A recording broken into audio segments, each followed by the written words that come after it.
For users of Windows 11, follow these steps to delete driver. First of all, find and search Control Panel. Click Control Panel. Find Hardware and Sound and click Devices and Printers. Click our printer driver. Then click See What's Printing. Click the printer at top left to cancel all documents. Click Yes.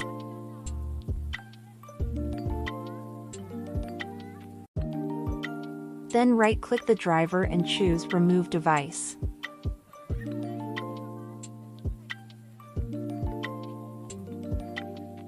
Click Yes. Driver removed successfully.